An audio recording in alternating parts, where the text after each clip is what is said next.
Bueno, les cuento que estoy ya con el doctor Francisco Facetti. ¿Qué tal, Francisco? Gracias por ¿Qué venir. tal, Luis? Un placer estar con ustedes, con Patricia. Muchas gracias por la invitación.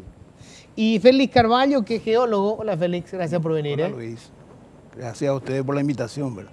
Bueno, les cuento que los invitamos porque en estos días se publicó un informe que fue, digamos, perturbador sobre los niveles de contaminación del acuífero Patiño, que, bueno, básicamente todo aquel que no tenga el servicio de la SAP hoy, para poder proveerse de agua potable, se sirve de lo que es el acuífero Patiño. Estamos viendo justamente en imágenes.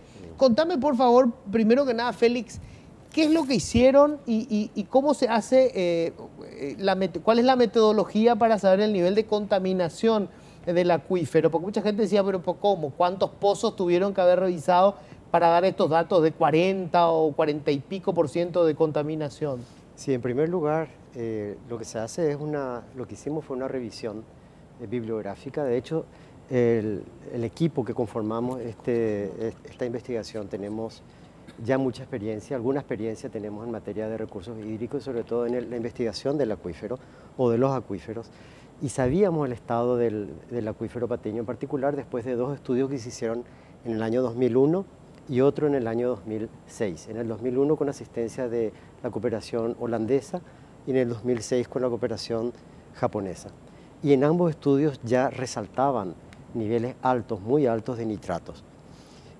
Luego, en el año 2012, 2013, un estudio de un profesor de la Facultad de Ciencias Agronómicas mostró de que había una contaminación muy importante por hidrocarburos en pozos someros en la zona de Fernando de la Mora, San Lorenzo, Luque, y eso nos llamó la atención.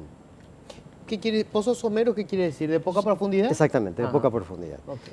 Y luego aparece otro evento interesante, una denuncia del sindicato de obreros de Petropar en la Comisión de Energía de la Cámara de Senadores, presidida en ese momento por el senador Arnoldo Vince, nos invita a participar a expertos de la facultad, de la universidad, y el tema era metiltebutyléter. Era la primera vez que escuchábamos de que ese contaminante podría estar en nuestro acuífero, en el Paraguay de hecho, y vimos de que los niveles en las naftas eran muy altos. ¿Qué es ese componente? ¿Para qué sirve? Es un componente que se utiliza para como aditivo para las naftas para elevar el octanaje. Antes se utilizaba otro compuesto basado en plomo, sí, que se prohibió exactamente, porque era justamente altamente muy contaminante. Exactamente. Y luego surgieron otros tipos de oxigenantes compuestos orgánicos.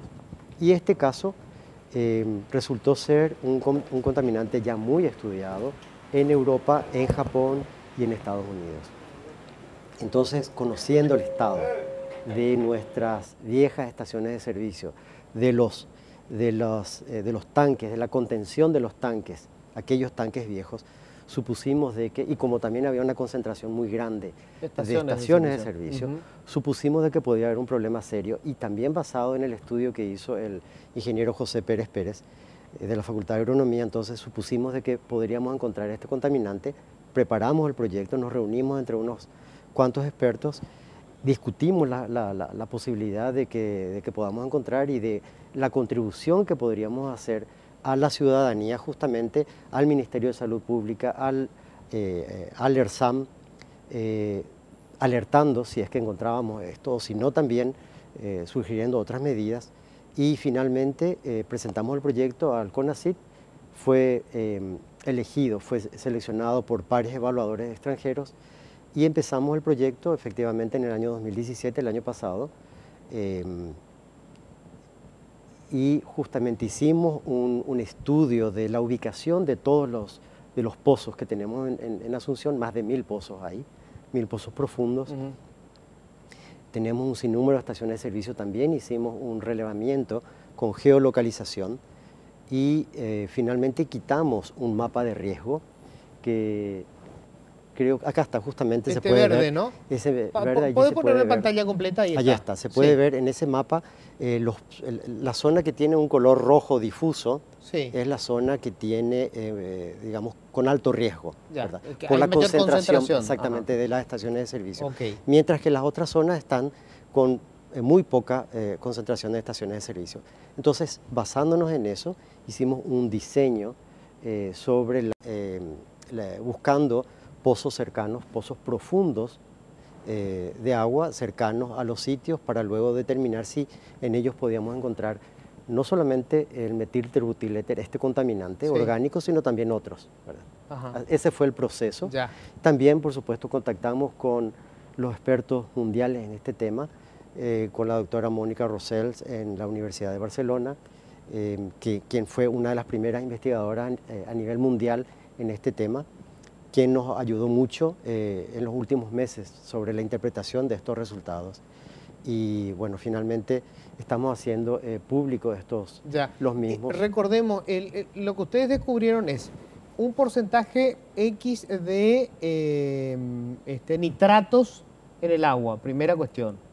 ¿Hablaban de 40%, puede ser?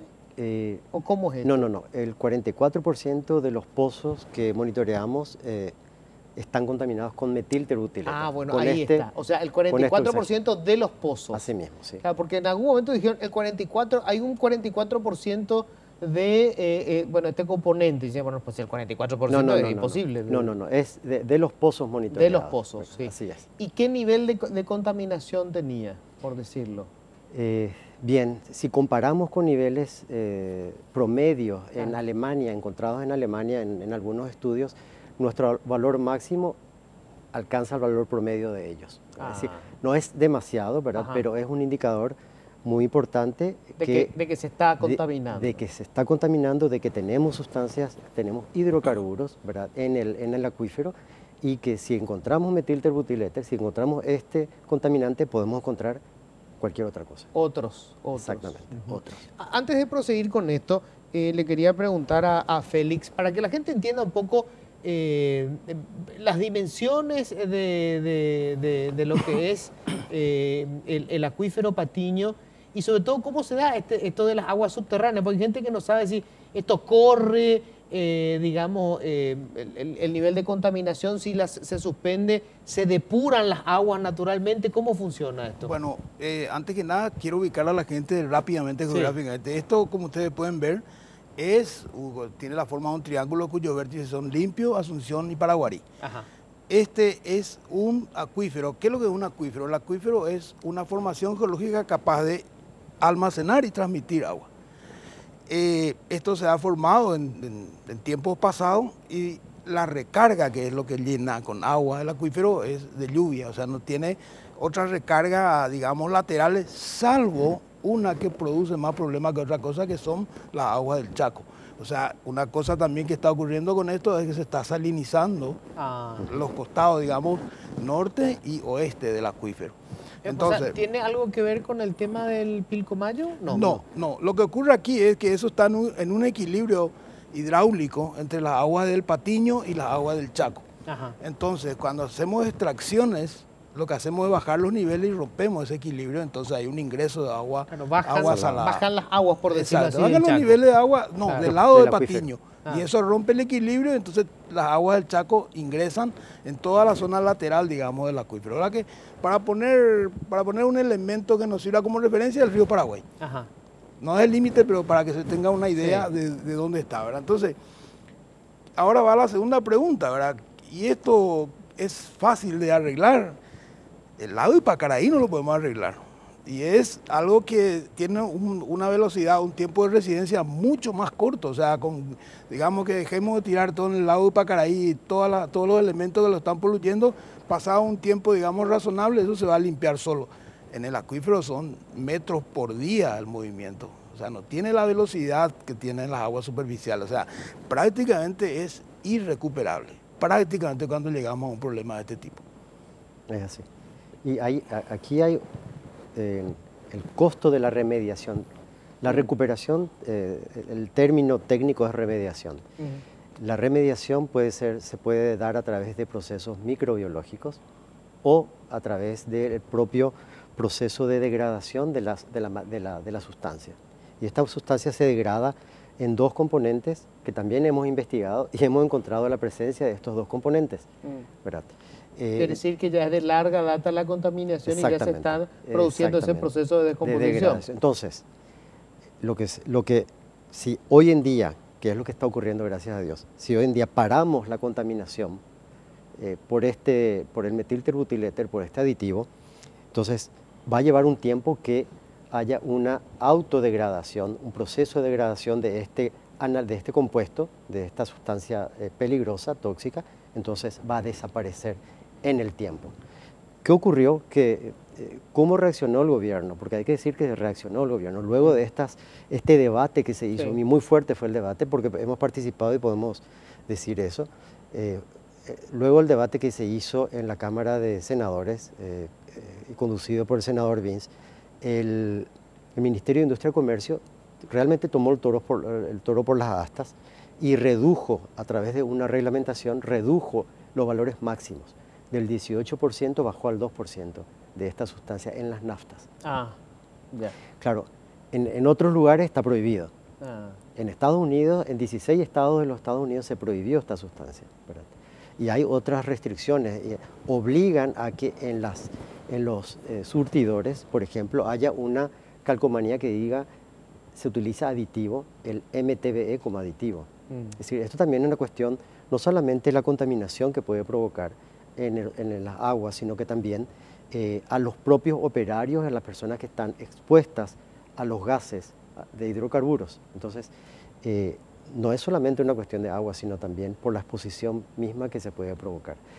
Lo que comentó el doctor Carballo es también el ingreso de estas aguas saladas al Patiño, también es algo que se está viendo en los últimos años. Y también nosotros hemos corroborado con este estudio. Ahora, lo que no entiendo, ¿eso es un producto de la filtración de la agua de lluvia en la zona del Chaco, donde tenemos la gran concentración de sal? ¿O existe otra explicación? No, el mecanismo del movimiento hidrodinámico de la agua subterránea del Chaco es un poco diferente al del Patiño. En líneas generales sí, pero ahí tenemos otro elemento que es la distancia. Las zonas de recarga del Chaco están cerca de Bolivia. Entonces eso va entrando por los terrenos del Chaco, por la parte subterránea del Chaco, y se va salando a medida que se acerca al río Paraguay, por tener una referencia. Se va bicarbonatada sódica, sulfatada, cálcica, sulfatada, hasta que finalmente es clorurada, con tenores altísimos de conductividad y de miligramos litro por la sal presente, ¿verdad? Entonces esa agua, al pasar a este lado, empieza a hacerse una mezcla entre el agua dulce del Patiño con el agua salada, y va perdiendo calidad desde el punto de vista de agua potable. Nosotros, según nuestra legislación, nosotros ya no podemos tener más de 1000 miligramos de cualquier sal. Dentro de pues ya no se considera potable. Y eso ya está ocurriendo en zonas cercanas de Limpio, Mariano Roca Alonso, Asunción. Ahora, ¿y cómo paramos? Porque ahí sí ya es un proceso natural lo que está ocurriendo. Ahí ya entra a jugar otro elemento que no es solamente la parte química, sino de la parte física. Lo que tenemos que evitar es que desciendan los niveles. O sea, tenemos que ver la forma de que las extracciones sean controladas. A ver si entiendo. Digamos, lo que pasa es que al reducirse los niveles de agua, por decirlo así, del Patiño, bajan las aguas de las aguas subterráneas del Chaco. Ingresan en el Patiño. Del Patiño. Entonces hemos detectado, en este estudio, una presencia muy elevada de sales en Limpio y en Mariano Roca Alonso. Y de hecho, hay las juntas de saneamiento, los aguateros allí no utilizan prácticamente el agua de esta zona, el agua profunda de esta zona. Sí. Inclusive hay algunas actividades muy importantes, mercados de abasto, mercados de las ciudades, que no utilizan esta agua profunda, y por eso es que SAP hoy en día está extendiendo como puede, está llevando una aductora y tratando de paliar este problema. Entonces la pregunta es, ¿cómo hacer algo bien? ¿Cómo hacerlo bien? ¿Cómo solucionar este problema de una forma seria y técnica? Y sostenible en el tiempo. Y sostenible. La única forma es construir otra planta tipo Viñascue en las cercanías de Mariano Roca Alonso, Limpio, y allí con esa planta dotar de agua a la población. O sea, digamos, reducir el consumo de las aguas del estero Patiño, del acuífero. perdón, Acuífero. del acuífero Patiño, obviamente proveyendo a mayor cantidad de personas de los servicios de la ESAP, que son, digamos, agua que se toma del río, ¿verdad? Y, bueno, y lo otro, por supuesto, reducir de manera sustancial el uso de este componente para las naftas. Así mismo. Y también yendo a la cuestión de los nitratos, que es otro aspecto. Que era lo que te iba a preguntar. ¿Los Sí. nitratos son consecuencia exclusiva del tratamiento de aguas negras? La canalización de las aguas negras. Y bueno, y tratamiento, también podemos considerar como tratamiento la disposición de las aguas negras directamente en el suelo, a través de pozos ciegos. ¿Verdad? La filtración de los pozos ciegos. Exactamente, ese es un tratamiento efectivamente, pero la cuestión es que el área metropolitana se urbanizó tanto, hay tanta densidad y también ya sabemos muy bien que la tele, en los diarios muestran el sistema colapsado del alcantarillado en Asunción Sí. y en algunas zonas del área metropolitana, y el agua negra canalizada a través de estos ductos finalmente filtra en el suelo y llega al acuífero. Entonces, de allí provienen los nitratos. ¿El nitrato es un subproducto del detritus humano?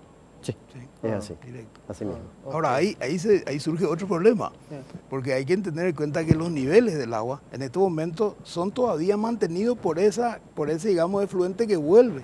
O sea, sacamos, contaminamos y mandamos. Entonces hay todavía como una suerte de equilibrio, un 80% aproximadamente de esa agua vuelve al sistema.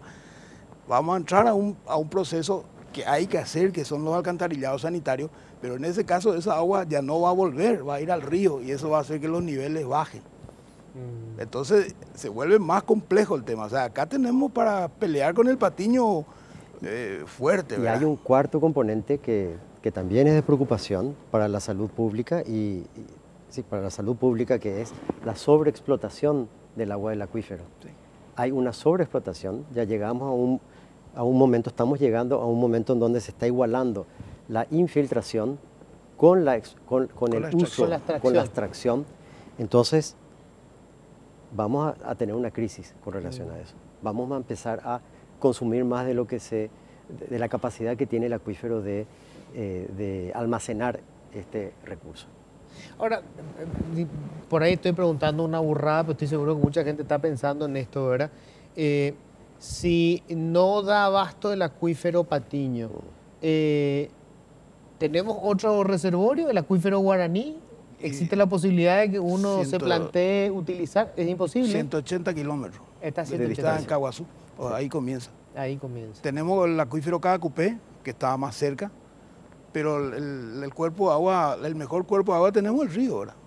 Claro. Y aquí también hay otro aspecto, la sobreexplotación, la salinización, los nitratos, el metilterbutiléter, también afectan a las industrias que tienen como materia prima el agua. Sí. Claro. Entonces, esto va a obligar a que muchas industrias, y de hecho está ocurriendo, hay muchas embotelladoras que están migrando a otras zonas, a la zona de Paraguarí, Piraretá, etcétera, ¿verdad? Buscando un agua de muy buena calidad, que en realidad tenemos en muchas zonas del país, pero esto está obligando a una migración. Allí ya podemos ver un impacto que está ocurriendo hoy en día. O sea, en definitiva, la conclusión a la que tengo que arribar es que necesitamos hacer una inversión extraordinaria para extender el servicio de agua potable vía el consumo del agua del río.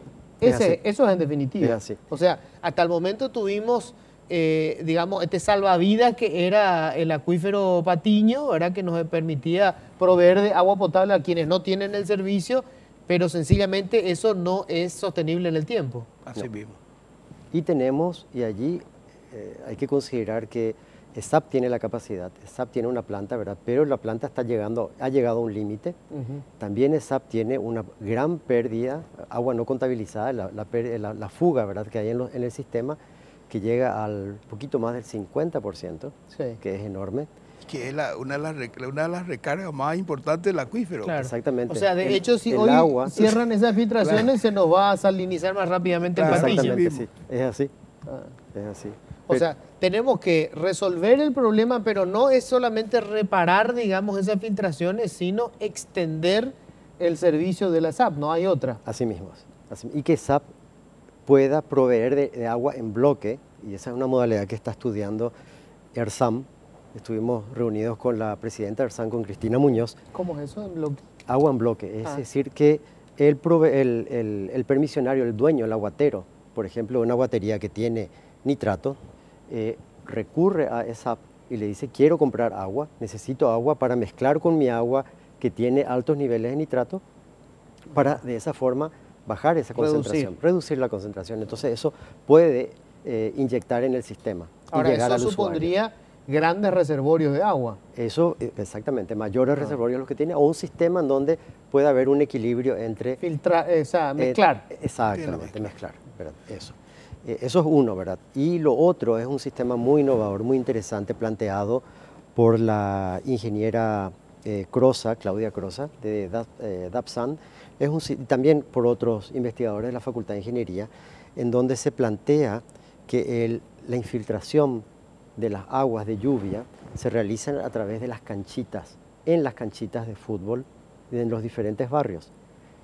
Y en eso estamos ahora haciendo un inventario de cuántas canchitas hay, de tal forma que esas canchitas que hoy en día tienen tierra, etcétera, sí, ¿verdad? Entonces, hacer un sistema que pueda filtrar el agua, ¿verdad? Canalizar primero, que llegue el agua de lluvia en ese momento y que en 2 o 3 horas después esa agua ya desaparezca y vaya entrando en el acuífero. O sea, convertir las canchitas en los nuevos filtros para el patiño. Exactamente. Y que preste un servicio a la salud pública, un servicio ambiental, esas canchitas, ¿verdad? Y eso se podría hacer en las plazas, ¿verdad? Tenemos miles de plazas en el área metropolitana. Hay un tema tan importante. Nosotros a veces tenemos la manía de convertir soluciones en problemas. Sí. Nosotros tenemos ahora un grave problema. ¿Cuál es el grave problema que tenemos? Son las lluvias. Llueve y nos inundamos todos, sí, se nos arma un problema, y esa es el agua que ya nos retorna al acuífero. Esa es el agua que está tapada por los edificios, está tapado por los asfaltos, y que se convierte en un problema. Entonces, rápidamente tenemos que empezar a pensar en sistemas de gestión donde esa agua se utilice. Nosotros tenemos grandes techos, las industrias tienen techos, las escuelas tienen techos. El promedio más o menos de lluvia es de 1.400 milímetros al año en esta zona. ¿Cómo se puede canalizar el agua de lluvia se juntaba como antes juntaban nuestras abuelas con los aljibes, solo que ahora nuestros aljibes deberían ser más grandes, ¿verdad? Y eso usar, por ejemplo, para los depósitos contra incendios, para la limpieza en los lugares de trabajo. O sea, hay que ir pensando en cosas como esa, ¿verdad? Si tenemos un todo pulmón que trabaja con los árboles, deberíamos tener alguien que trabaje con el agua y empezar a gestionar. Te vuelvo a repetir, son 1.400 milímetros, que equivale a 1,4 metros multiplicado por el área del acuífero, una barbaridad de agua que estamos perdiendo. Nunca lo había pensado. Sí, pero hay que pensar, convertir el problema en solución. Claro, aquello de agua que no has de beber, déjala correr, en realidad es terrible. Exacto. Bueno, yo les agradezco, se me fue el tiempo, pero una cuestión que quería comentar que me parece muy importante a partir de este trabajo de ustedes. Uno de los déficits que tenemos como sociedad es que para enfrentar los problemas hemos tenido una desconexión permanente entre la academia, sí, que es fundamental en toda esta historia, la gobernanza, que son los administradores de turno, y la sociedad civil. Así es. Creo que esta es una primera conexión que se da, por eso es muy importante que haya reaccionado el gobierno a partir del informe académico que hicieron ustedes. Así es. Pero esta es la forma en que tenemos que solucionar los problemas. Es así, Luis. Ocurre que también tuvimos experiencia en su momento en el sector público, sabemos cómo funcionan las instituciones públicas, y esa preocupación siempre la hemos expresado a nivel académico sobre la desconexión que hay entre la investigación, ¿verdad?, y la aplicación de la investigación, que esto se pueda extender a la construcción de políticas públicas, ¿verdad? Por eso es que desde el primer momento que diseñamos este proyecto estaban las instituciones, las alianzas con las instituciones estratégicas, ERSAM, SENASA, Dirección General de Salud Ambiental del Ministerio de Salud Pública, y también SEAM.